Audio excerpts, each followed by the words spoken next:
हाँ, तो भाई हमने पिछली वीडियोज़ में हिस्ट्री को कंप्लीट किया। वहाँ पर हम लोगों ने बहुत सारी चीज़ों को समझा। हमने पूरा पाषाण कालीन जो समय है, हमने जो हड़प्पा का समय है, उन सबको देखा, कैसे लोग रहते थे, क्या करते थे, ये सब हम लोगों ने देखा। हम लोग बहुत पीछे भी अगर चले जाते हैं, मान लो पाषाण काल में आ जाते हैं, है ना? मध्य पाषाण काल या नवपाषाण काल में हम लोग हैं और हम लोग देख रहे हैं कि यहाँ पर जो लोग हैं, वो थोड़े ईमानदार हो गए हैं। ईमानदार मतलब उनके पास थोड़ी बुद्धि आ गई है, उनका जो दिमाग है वो धीरे-धीरे विकसित हो रहा है और हम लोग ये भी देख रहे हैं कि आग जलाना सीख गया है, ये अपने आप को शरीर को ढकना सीख गया है, ये कला बनाना सीख गया है, बहुत सारी चीज़ें ये सीख गया है। मान लो एक समय के लिए आज जो टॉपिक है उससे रिलेटेड एक चीज़ है, तो जस्ट सपोज़ कि एक जगह है जहाँ पर बहुत सारे जो हैं वो आदिमानव वगैरह हैं। तो हुआ क्या जस्ट सपोज़ कि अरे भई हाँ, तो मान लो कि ऐसा हो गया कि एक पेड़ पे से फल गिरा। 2 ठे आदिमानव लोग जो है कि एकदम उसको पकड़ने के लिए दौड़े। एक पकड़ लिया, दूसरा वाला उससे छीन लिया। अब दूसरा वाला था ना वो थोड़ा मजबूत था, बलशाली। अब जो पकड़ा वो बलहीन था, कमज़ोर था। तो हुआ क्या कि जो बलशाली था उसने कहा कि क्योंकि मैं बलशाली हूँ इसलिए मैं ये फल मेरा होगा। अब वो कमज़ोर वाला क्या करे? कमज़ोर वाला चला गया मम्मी के पास अपने। अब उसकी मम्मी या उसके पापा पहलवान, वो दोनों आ गए। इधर से ही पहलवान जो है अपना खाने जा रहा तब से आ गए, नहीं तुम्हारा फल नहीं है, जो पकड़ा है उसका फल है। तो कहा कैसे उसका फल है? वो पकड़ा ठीक है परंतु हम उससे ज़्यादा बलशाली हैं, तो उससे मैंने फल छीन लिया तो वो फल मेरा हो गया। उसको मुझसे जीतना है तो उसको बल का प्रयोग करना पड़ेगा। इतने में एक को चाचा आए, उन्होंने कहा कि भई ऐसे तो काम नहीं चलेगा। जिसने पहले पकड़ा था उस फल को उसी का होगा। किसी प्रकार का बल वगैरह यहाँ पर नहीं देखना चाहिए। सही तो यही है। तो हमने यहाँ पर ये देखा कि भई एक ठो फल के लिए भी यहाँ पे झगड़ा होना शुरू हो जा रहा है। जबकि इतने कम लोग हैं, तो एक फल को पकड़ने के लिए चच्चा कह रहे हैं कि जो पहले फल को पकड़ा है उसका फल होना चाहिए और चच्चा जी ने कह दिया कि आज से फल वगैरह गिरेगा तो जो पहले पकड़ेगा उसी का वो फल होगा, लड़ाई-झगड़ा नहीं होगा। तो उन्होंने एक नियम दे दिया। उस समय कम लोग थे, जब बहुत ज़्यादा लोग हो जाते हैं, तो जो चच्चा थे ना, वैसे ही बहुत सारे चच्चा लोग का ज़रूरत पड़ जाता है, एक जगह पर, कि किसी प्रकार लड़ाई हो, कोई मुद्दा हो, तो वो सुलझाया जा सके। अब भैया जनसंख्या बढ़े जा रही है। हम लोग देखते हैं सिंधु घाटी सभ्यता वगैरह को, तो यहाँ पर जनसंख्या बढ़ गई है थोड़ी, तो यहाँ पर तो जीवन जीने के लिए नियम वगैरह, कानून वगैरह चाहिए या नहीं चाहिए? कुछ नियम चाहिए ना कि नहीं भई ये काम होगा तो ये ऐसे ही होगा, वो वाला काम होगा तो वो वैसे ही होगा। इन सब काम को इसलिए नियम बनाना पड़ रहा है इन सब काम के लिए क्योंकि जनसंख्या बढ़ रही है और जनसंख्या को सँभालने के लिए एक नियम ज़रूरी है। इसी पूरे नियम को बनाने का कार्य उस समय भी होता था, राजा के समय में भी हुआ। हम लोगों ने जब मौर्यकालीन सब देखा उम, मौर्य काल का साम्राज्य, चंद्रगुप्त मौर्य के साम्राज्य के बारे में पढ़ा हम लोगों ने, अशोक को पढ़ा, तो भी हम लोगों ने प्रशासनिक व्यवस्था के अंतर्गत बहुत कुछ देखा था कि उस समय कैसे-कैसे चीज़ें होती थी। अ, अलग-अलग जो मंत्री हैं वो अलग-अलग काम करते थे, सेनापति होता था, तो इस तरीके से चीज़ें चलती थी मतलब। तो फाइनली हम लोग ये देखते हैं कि भाई नियम तो चाहिए ही चाहिए। राजा के समय में चाहिए थे, राजा के बाद मुगल आए, उनके समय चाहिए थे, उसके बाद फिर अंग्रेज आए, उनके समय पर भी नियमों की आवश्यकता पड़ती थी। और अभी का समय जो है जहाँ पर कि जनसंख्या इतनी ज़्यादा है, जहाँ पर अगर एक फल के लिए कोई लड़ने जाए तो खून खराबा हो जाए। तो यहाँ पर नियम रहने बहुत ज़रूरी हैं और ये जो नियम है ना, जो उस समय पर एक चच्चा बनाया करते थे, वही आज के भारत के समय पर कुछ लोग, कुछ प्रसिद्ध लोग बनाया करते हैं, जिनको कि हम जनता के लोग ही चयन करते हैं और उनको बोलते हैं कि नहीं भई, आप ईमानदार आदमी हैं समाज के, आप जाइए और नियम बनाइए। इसी नियम बनाने वाला जो सिस्टम है ना, नियम बनाना और नियम पुराने नियमों को तोड़ना कि नहीं भाई मोटा आदमी है, पहलवान आदमी है तो वो फल नहीं उठा सकता, लड़ाई करके उससे नहीं छीन सकता फल। तो ये जो नियम तोड़ना और नियम बनाने का जो पूरी प्रक्रिया है, वो जो करता है उसी को हम लोग आज के इस चैप्टर में देखने वाले हैं। इसका नाम है विधायिका। और ज़्यादा कुछ नहीं देखने वाले हैं, छोटा जो हम लोगों ने क्लास 6 में पढ़ा था वही हम लोग देखने वाले हैं। तो भाई विधायिका क्या है? यही विधायिका है। जो चचा जी थे वही हमारे विधायिका के पार्ट हैं। विधायिका, लेजिस्लेचर। चलो भैया शुरू करते हैं। तो सरकार का वह अंग जिसका मुख्य कार्य कानून बनाना, उसमें संशोधन करना और पुराने कानून को समाप्त करना होता है। कानून बनाना, नियम बनाना, संशोधन करना और समाप्त करना पुराने कानूनों को, इसका जो है वो कार्य होता है। यह जनता के प्रतिनिधियों का समूह होता है जो राष्ट्र की इच्छा को कानून का रूप देता है। अभी की बात करें जैसे मोदी जी हो गए, आपके एरिया के कोई एमएलए एमपी एमएलए हो गए, उन सबको आप ही चुनते हो। तो वही चीज है यहाँ पर भी। तो भाई क्या है? कानून का रूप देता है। भारत में इसको हम लोग संसद बोलते हैं। उस समय एक चच्चा थे जो कानून बनाए थे। अभी कौन कानून बना रहा है? मोदी जी कानून बना रहे हैं। मतलब मोदी जी और एक समूह है, मंत्रिमंडल पूरा है। तो भैया जो है इसको कुछ तो बोलना पड़ेगा ना, क्योंकि अब जैसे जनसंख्या बढ़ रही है तो जो उस समय की बात करें तो चच्चा बढ़ रहे हैं। चच्चा लोग बढ़ेंगे ना, जो ईमानदार, जो सच्चाई के साथ चलने वाले चच्चा है, तो बुढ़ऊ आदमी लोग बढ़ेंगे, चच्चा लोग बढ़ेंगे, तो उनकी संख्या ही बढ़ेगी, तो उसको कुछ नाम दे दिया गया। तो वो जो नाम है वो भारत के लोग हम लोग संसद कहते हैं, अमेरिका में उसको कांग्रेस बोलते हैं, अंग्रेजी में पार्लियामेंट। यूके में क्या बोलते हैं, ब्रिटेन में क्या बोलते हैं? सेम, संसद, संसद ही बोलते हैं, पार्लियामेंट। अभी कुछ भी नहीं याद है हमको, कुछ ही नहीं पता है, बस हम जो है कि बस है ना, संसद बोलते हैं। यूएसए कांग्रेस। जापान के लोग इसको कहते हैं डायट, है ना। मान लो कोई जापान का आदमी यहाँ पर आएगा तो कहेगा कि हम लोग संसद बोलते हैं ना, तो कहेगा संसद भवन कहाँ, नहीं बोलेगा, वो कहेगा डायट भवन कहाँ है ना, डायट भवन कहाँ है, डायट भवन कहाँ है। हाँ भाई, तो वो बोलेगा डायट भवन कहाँ है। अमेरिका वाला आएगा तो वो कहेगा कि कांग्रेस हाउस कहाँ है, ससुर का नाती जो है। हम लोग क्या कहेंगे कि संसद भवन कहाँ है, पार्लियामेंट हाउस कहाँ है। तो ये सारी पूरी कहानी होती है। तो चलो भाई, क्योंकि संसद को पढ़ना है हम लोगों को, क्योंकि हम लोग अपने विधायिका को संसद बोलते हैं, तो संसद को पढ़ते हैं भाई। अब संसद क्या है? संसद,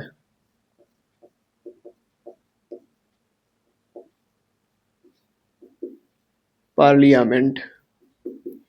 तो भैया पुराने समय पर तो हमने क्या देखा कि भाई एक चच्चा से काम चल गया। क्यों? क्योंकि जनसंख्या कम थी भाई, है ना। मान लो मैं इसी से लिख देता हूँ, चलो तो इसी से लिखता हूँ मैं। तो जस्ट सपोज ये कुछ जनसंख्या थी, है ना। इसमें लड़ाई झगड़ा होगा तो इसको सुलझाने के लिए एक चच्चा यहाँ बैठे हैं बीच में, चच्चा जो सुलझा देंगे। अब ये जनसंख्या जब बढ़ी, ये 4 से 5 में बहुत सारी हो गई, तो मान लो इतने पूरे में ये पूरी भरी हुई है ना। ये क्या है, इतने इसके अंदर मान लो 1000 लोग रहते हैं इस गोला के अंदर। ऐसा ऐसा इतना सारा गोला है, हजारों लोग एक गोला के अंदर, 1000 लोग रहते हैं मान लो। तो क्या ये जो एक हमारे पास चच्चा बैठे हैं, ये चच्चा क्या पूरा कानून बना पाएंगे, क्या पूरा नियम बना पाएंगे कि नहीं भाई कोई फल अगर गिरेगा तो वो ये पकड़ेगा। मान लो ये किसी को मार डाला तो अब क्या होगा भाई, मान लो वो उसका चोरी कर लिया, वो इसका कुछ चोरी कर लिया, तो फिर कौन नियम बनाएगा। तो एक चच्चा से इधर का एरिया के लिए चच्चा बन गए, इधर के एरिया के लिए एक चच्चा बन गए, इधर के एरिया के लिए एक चच्चा बन गए, है ना। अब दिक्कत ये हुआ कि ग्रुप बन गया कि ई चच्चा अलग, ई चच्चा अलग, ई चच्चा अलग। मान के चलो कि एक और चच्चा हैं, इधर बन गए एक और चच्चा, और ये दोनों दोस्त हैं और ये दोनों भी दोस्त हैं, या फिर मान लो कि दोनों दुश्मनी हो गया, मान लड़ाई झगड़ा हो गया, तो इतना लोग जो हैं वो एक टोली में हो जाएंगे, इतना लोग जो हैं वो एक टोली में हो जाएंगे, इतना लोग जो हैं वो एक टोली में हो जाएंगे। अब कहेगा कि ये सब लड़ेगा तो इसको कौन सुलझाएगा? तो इसको सुलझाने के लिए कहा गया कि नहीं भाई, एक ठो और लोग को लेकर आओ जो इन सबके ऊपर बैठा होगा। सबसे ऊपर कौन बैठा होगा? सबसे ऊपर एक लोग बैठा, उस समय हम लोग राजा कहते थे, इस समय हम लोग क्या कहते हैं भाई?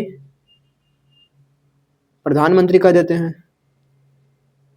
कि एक कोई एकदम ऊंचा आदमी होगा जो सब कुछ देखेगा, है ना, केंद्र सरकार।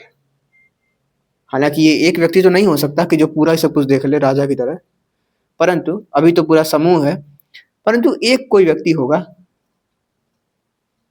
जो कि सब कुछ देखेगा और ये कहेगा कि इतने पर्टिकुलर क्षेत्र में से जो लोग हैं वो जरूरी नहीं कि चचा को ही वोट दें, वो उस व्यक्ति को वोट दे सकते हैं जो कि ईमानदार है और जो सच के साथ है ना। चलो भैया, अब यहाँ पे जनसंख्या बढ़ना शुरू हुआ, अब इसके पावर में सब भैया नहीं है। बात ये है कि भाई जनता की जो हित है वो हो पाए। अब इतनी बड़ी जनता जाके राजा से कह नहीं पाएगी कि राजा राजा ये काम है, ये काम है, ये काम है, ये काम है, ये काम है। अरे पगला, इतने सारे लोगों का, मान लो लाख लोग हैं तो लाख लोग का सुनने तो नहीं जाएगा। तो ये कहा कि नहीं भाई, ये 33,000 यहाँ पर, 33,000 यहाँ पर और 33,000 यहाँ पे, मान लो बचा कुचा आगे पीछे इधर उधर घुसा लो, तो 33,000 लोग को एक लोग पकड़ेगा। 33,000 लोग मिल के अपना एक मुखिया बनाओ और वो मुखिया आपके लिए जाके राजा से कहेगा कि नहीं भाई, हमारे जो जनता है उसको समस्या हो रही है, हमारे यहाँ ये दिक्कत है। यहाँ पर ये 33,000 लोग एक लोग को चुनेंगे और ये एक लोग जाके कहेगा राजा से कि जो है ये समस्या है। तो इतना जो डब्बा बन रहा है, ये डब्बा घट के कितना हो जाएगा? बस 3 डब्बा, बस 3 डब्बा, है ना। बस 3 लोग जाएंगे यहाँ पे। कौन 3 लोग जाएंगे? है ना, ये 4 लोग मान लो है, इसको हटा दो, बाढ़ हो जाए साला। 3 लोग जाएंगे मान लो, ये 3, ये 3, ये 3, ये 3, ये किसका लेकर जाएगा? 33,000 लोग का जो समस्या है वो लेकर ये आया है। ये 33,000 लोग, ये भी 33,000 लोग, बस 3 लोग की समस्या राजा सुनेगा और ये निर्णय सुना देगा। राजा का काम भी खत्म, इनका काम भी खत्म, जनता बाढ़ में जाए। परंतु उस समय यही करना जरूरी था, यही हुआ। अभी की बात करें तो अभी हम लोग क्या देखते हैं भाई, पूरी जनता जाके थोड़ी जाके कहेगी संसद में जाके कि जहाँ कानून बन रहा है वहां पर जाकर कि नहीं भाई, हमारे लिए ऐसे होना चाहिए, मुझे यूपीएससी में ऐसे चाहिए, मुझे एसएससी में ऐसे सीट चाहिए, मुझे एमबीबीएस में इतनी सीट चाहिए, मुझे जेईई नीट में ऐसे तरीके से क्वेश्चन चाहिए। तो भाई नेता लोग हैं, नेता लोग बनाए गए, उन नेताओं को हम लोग इस प्रकार से बांटते हैं। संसद भारत के कानून बनाने वाली संस्था संसद कहलाती है। विधि निर्माण संस्था, निर्माण संस्था, अच्छा, ये यहाँ पर गए तो ये सम्मिलित रूप से क्या कहला रहा है? ये पूरा संसद कहला रहा है, जहां पर कि ये एक संसद है, संसद भवन है ये। मान लो ये राजा जी हैं और इनके पास सबको जाकर कह रहा है कि नहीं भाई, हालांकि ये तो मान लो महल है, पुराने समय का बात बता रहा हूँ मैं, है ना। तो महल है, 3 ठो गए हैं सब कहने के लिए। तो यहाँ पर क्या होगा? यहाँ पर विधि निर्माण की प्रक्रिया, मतलब कि विधि मतलब कानून, मतलब कि नियम, मतलब कि नियम, तो नियम बनाने की प्रक्रिया यहाँ पर होगी। तो विधि निर्माण प्रक्रिया यहाँ पर होती है। हम लोग देखते हैं कि राष्ट्र हित वाले मुद्दों पर चर्चा की जाती है। जनता द्वारा चुने गए मंत्री, जनता द्वारा चुने गए मंत्री, ये जो मंत्री बीच में बैठा है, जनता की समस्याएं प्रस्तुत करेगा, जनता की समस्याएं प्रस्तुत करेगा। यह वित्त पर नियंत्रण रखती है। कौन वित्त पर नियंत्रण रखेगी? ये जो भवन में बैठे पूरे लोग हैं ना, अभी ये तो एक ही लोग दिखा रहा हूँ, बहुत सारे लोग यहाँ पर मान लो हैं, ऐसे ऐसे बहुत सारे लोग हैं। तो वहां पर जाएंगे तो जितना भी इनके पास पैसा वैसा है, कर से इकट्ठा हुआ है, जो भी है, तो वित्त संबंधी जो नियंत्रण है वो इनके पास रहेगा। कि ये आगे कहेगा कि हमारे यहाँ पानी का समस्या है, तो राजा को अगर लो 30 लाख मुद्राएं ले जाओ, और अपने यहाँ पानी की समस्या पूरी करो, जनता खुश, वाह भाई वाह। तो यह सरकार पर भी नियंत्रण रखती है भाई। मान लो यहाँ के लोगों को पसंद नहीं आ रहा है ये आदमी, हटा देगा इसको, दूसरे को पसंद करो। अब मान लो कि ये 3 ठो जो हैं, इन तीनों जो है कि राजा को पसंद नहीं करते हैं, तो ये सब जुन्नों राजा को कहेंगे आप हटो यहाँ से, हम लोग को नहीं पसंद हो आप, तो राजा को भी हटना पड़ेगा। चलो भैया, यह संविधान संशोधन भी कर सकते हैं, ये तो हमने पहले ही बात कर लिया है। संसद के अंगों को देखते हैं भाई। संसद के अंग: राष्ट्रपति, लोकसभा और राज्यसभा। राष्ट्रपति को नहीं देखना है आज हम लोग को इस वीडियो में, हम लोग को देखना है लोकसभा को और राज्यसभा को।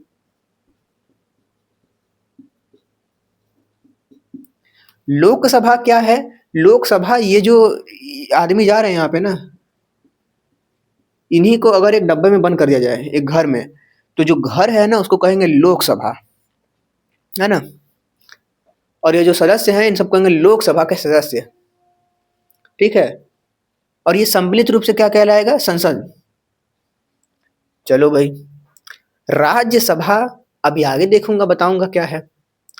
तो ये रहा लोकसभा के सदस्य, जो कि जाके समस्या कहेंगे किससे? पूरे बड़े बड़े लोगों से, जो बड़े ऊपर पर बैठे हैं। अगर हम लोग बात करें हमारे अभी के संसद की, इस संसद के 2 सदनों को हम लोग देखते हैं। संसद के अंग कितने हैं? 3 हैं। सदन कितने हैं? 2 हैं। तो एक है हमारे पास उच्च सदन, उच्च सदन, एक है निम्न सदन। चलो भाई, उच्च सदन और निम्न सदन। और अब मैं इसको मिटा दूंगा क्योंकि कुछ चीजें और भी लिखनी है, या फिर यहीं पर लिख देता हूं मैं। चलो भाई, यहाँ पर थोड़ा सा जगह बना के मैं लिख दूंगा। अब हम लोग देखते हैं लोकसभा को। लोकसभा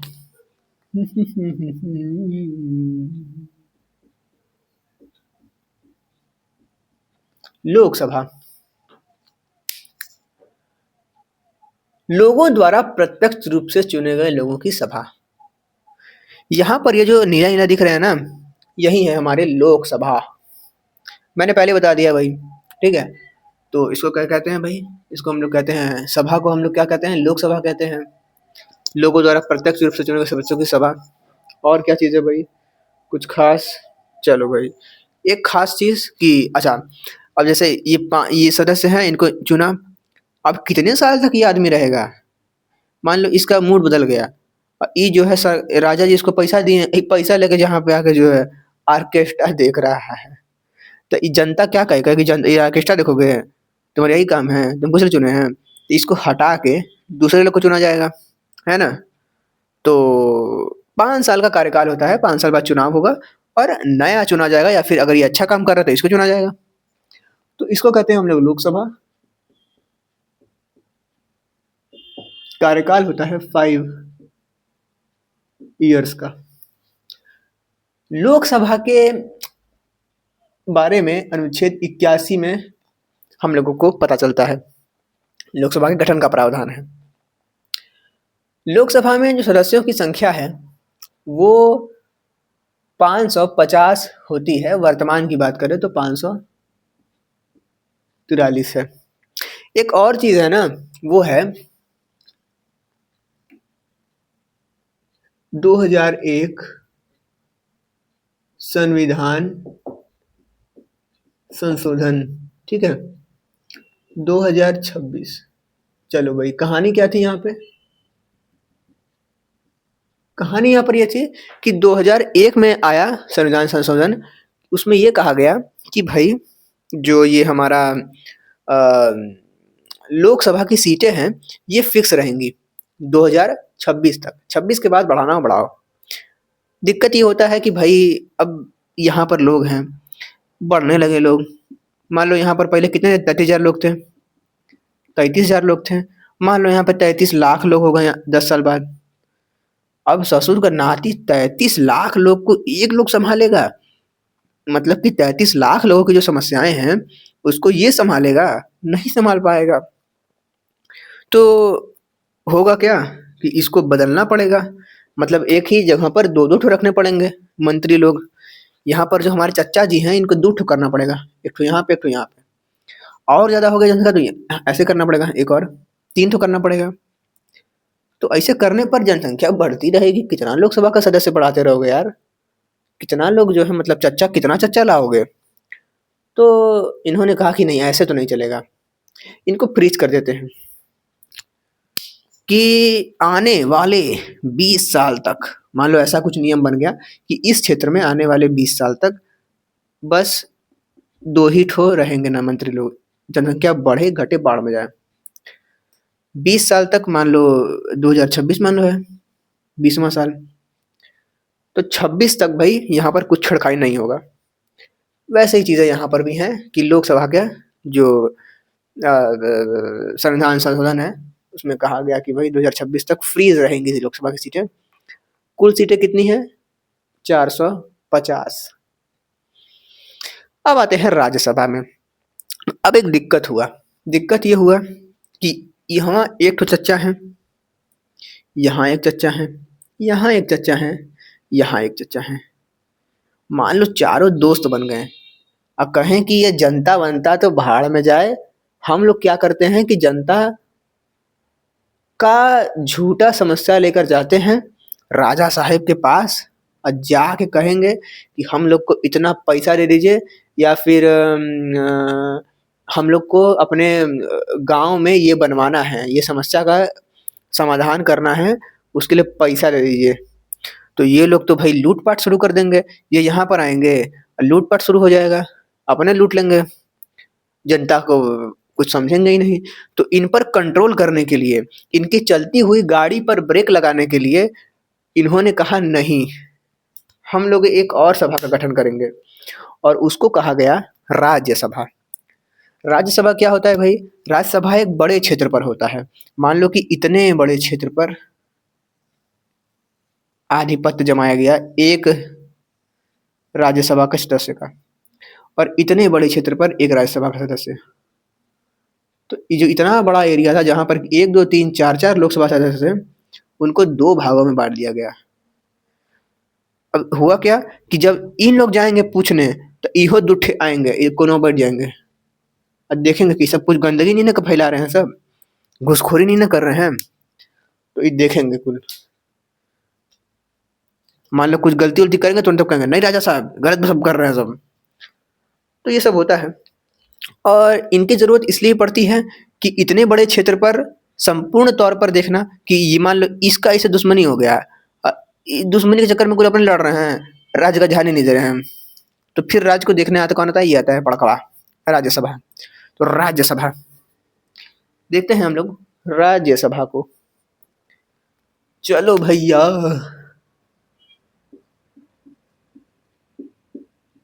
राज्यसभा। लोकसभा में मेरे हिसाब से कुछ बचा तो नहीं है। मतलब लोकसभा में बेसिक चीजें जो पढ़नी है हम लोगों को वो तो बचा नहीं है। चलो भाई, ये जो है ये 84वां संविधान संशोधन है। 84 नंबर का संविधान संशोधन है। तो खैर ये सब चीजें चलती रहेंगी। लोकसभा, राज्यसभा। अब राज्यसभा में हमने क्या देखा भाई कि ये गलत कानून न बना दें, इसके लिए ये जुट्ठे बैठे हैं बड़े बड़े। केवल लोकसभा सरकार चलाए तो वह कुछ भी कानून बनाने और लागू करने लगेगी। अतः लोकसभा की चलती गाड़ी में ब्रेक के तौर पर आता है राज्यसभा, लोगों द्वारा चयनित। अब ये इनको कौन चयन करेगा? ये जो जुट्ठे आए हैं यहाँ पे, इनको कौन चयन करेगा? तो इनका चयन करती है जनता ही। तो जनता ही चयन कैसे करती है? डायरेक्ट चयन नहीं करती है इनका, इनडायरेक्टली चयन होता है। जनता क्या करती है कि अपने क्षेत्र के अंतर्गत छोटे छोटे विधायकों को चुनती है, विधायकों को चुनती है। और ये विधायक मान लो हैं 4 ठे, ये 4 विधायक आते हैं यहाँ पे और यहाँ पर आके वोटिंग होता है ना। मंत्री लोग सामने बैठे हैं, इन सबका वोटिंग होगा। जो वोट जीत गया, जो चुनाव जीत गया, उस बन जाता है राज्यसभा का सदस्य। तो राज्यसभा के सदस्य को हम तुरंत नहीं चुनते हैं, जैसे कि हमारे यहाँ अभी मुगल सराय में रमेश जायसवाल जी हैं, तो रमेश जायसवाल जी कौन है? हमारे विधायक जी हैं। वो विधायक जी जाके वोट देंगे राज्यसभा के लोगों को चयन करने के लिए। और फिर कहानी आगे बढ़ती है। राज्यसभा में 12 सीटें होती हैं, अब बताऊंगा अभी आगे, जो कि कला वालों के लिए होती हैं, कला और समाज में अच्छे काम करने वाले लोगों के लिए होती हैं। खैर, लोगों द्वारा चयनित विधायक राज्यसभा के सदस्यों का चुनाव करते हैं। इनका कार्यकाल जो होता है वो स्थायी होता है, परंतु सदस्यों का कार्यकाल कितना होता है? 6 वर्ष। अच्छा, ये कार्यकाल अस्थायी होता है। मान लो इन नेतावा जो है चोरी कर रहा था, किसी का रेप कर दिया मान लो, तो ये जनता है ना, इसके खिलाफ आक्रोश करेगी। तो राजा साहब जो हैं वो कहेंगे कि तुम हट जाओ यहाँ से, तो एकदम इसको भंग कर देगी। परंतु ये दुष्ट बैठे हैं ना, ये सब मजे में रहेंगे। ये राजा इनको नहीं हरा सकता है। ये नियम बना दिया गया है कि नहीं भाई, इन लोगों का जो कार्यकाल है वो स्थायी होगा। इनको विधायक की तरह नहीं, इनको इनके तरह नहीं, मंत्री लोग की तरह छोटे छोटे बैठे जो नीला सब लोकसभा के सदस्य है ना। ये कौन है? नीला नीला लोकसभा के सदस्य। तो लोकसभा के सदस्यों की तरह राज्यसभा के सदस्यों को हटा नहीं दिया जाएगा अस्थायी तौर पर। इनका कार्यकाल स्थायी रखा जाता है, याद रखना है हम लोगों को। तो भैया अनुच्छेद 80 में वर्णित मिलता है हम लोग को राज्यसभा के बारे में, ये याद रखने वाली चीज है अनुच्छेद 80।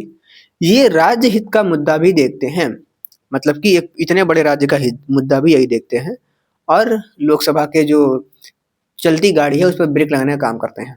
ये स्थायी सदन है, परंतु हर दूसरे साल, हर 2 साल पर 1/3 सदस्यों का जो सेवानिवृत्ति है वो हो जाता है, क्योंकि यहाँ पर हम लोगों को चाहिए शिक्षित लोग जो कि एकदम मतलब बढ़िया से कानून करें, क्योंकि यहाँ पर जो कानून आता है उसको यही लोग देखते हैं, है ना, पास करते हैं, मंजूरी देते हैं। तो जैसे अभी अरावली वाला मुद्दा है, तो ये लोग आए लेके कि अरावली ऐसे ऐसे होगा, तो राज्यसभा वाले सब आपत्ति जताएं, कांग्रेस वाले सब कि नहीं भाई ऐसा नहीं होगा, दिक्कत हो जाएगा, 100 मीटर वगैरह वगैरह जो भी चीजें हैं। चौथी अनुसूची में किस राज्य से कितनी सीटें आएंगी ये जो है निर्धारित किया गया है। राज्यसभा की कितने सीटें किस राज्य से होंगी, जैसे कि यहाँ पर हमने इतने क्षेत्र में 2 सीटें ली हैं, एक ये सीट एक ये सीट। तो चौथी अनुसूची जो हमारे संविधान की है उसमें बताया गया है कि राज्यसभा में कितनी सीटें जाएंगी किस राज्य से। चलो भाई इसको मैं डिलीट करता हूँ अब, और कुछ खास चीजें बता दी जाए। इसमें हम लोग अगर सदस्यों की बात करें तो हमने देखा कि यहाँ पर 2 ही थे, तो मतलब राज्यसभा के सदस्य कम होते हैं, लोकसभा के ज्यादा होते हैं। लोकसभा के सदस्य की संख्या हमने देखी 550 होती है, अभी की बात करें तो 543 है। राज्यसभा के सदस्यों की बात करें तो राज्यसभा के सदस्यों की संख्या जो निर्धारित की गई है वो है 250, परंतु अभी कितने हैं? 245 है। 245 है, 245 है। सदस्य कितने हैं भाई?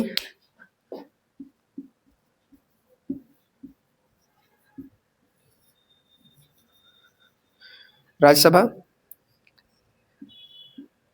245 सदस्य हैं। अधिकतम कितने हो सकते हैं? 250। ये 45 भी 2 प्रकार से बटे हुए हैं, 233 और 12। ये 233 वो हैं जो विधायक के द्वारा चुने जाते हैं। मैंने बोला ना, विधायक लोग जाते हैं, वोट देते हैं, और फिर राज्यसभा के सदस्यों का चुनाव होता है। 233 लोग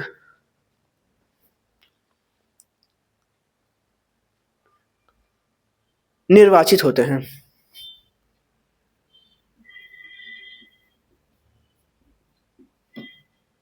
और यहाँ पर होता है मनोनीत राष्ट्रपति द्वारा। राष्ट्रपति साहब कहते हैं कि यार राज्यसभा में शिक्षित लोग चाहिए, तो हम क्या करते हैं ना कि समाज में जो कल्याणकारी वर्ग है उसको पकड़ के लाते हैं। अब 12 लोग को प्रधानमंत्री की अनुमति पर 12 लोगों को जो है कि फ्री में सीट दे दो भाई, बिना इलेक्शन के। मनोनीत कर दो। तो ये 12 लोग कैसे होते हैं भाई? तो ये 12 लोग होते हैं किसी कला के क्षेत्र के, कोई कला के क्षेत्र में अच्छा किया हो, कोई समाज सेवा किया हो, है ना? मान लो रेप वगैरह किया है, मतलब मजाक कर रहा हूँ, समाज सेवा मतलब कि समाज में सेवा हुआ करा हो, है ना? कंबल बांटा हो, फोटो खिंचवा के मोदी जी को भेजा हो और कहा हो कि अगर हमको नहीं बनाइएगा तो मैं जो है सिस्टम फाड़ दूंगा। तो कला के क्षेत्र में, समाज सेवा के क्षेत्र में आगे बढ़ा हो, विज्ञान वगैरह में आगे बढ़ा हो कुछ, तो ये सब कहानी है। हालांकि अभी की बात करें तो राज्यसभा में शिक्षित लोग होते हैं नाम भर का है ना? तो आज हमने क्या देखा भाई? हमने देखा कि चर्चा से कहानी शुरू होती है और कहानी खत्म होती है राज्यसभा और लोकसभा पे। हम लोग देखते हैं कि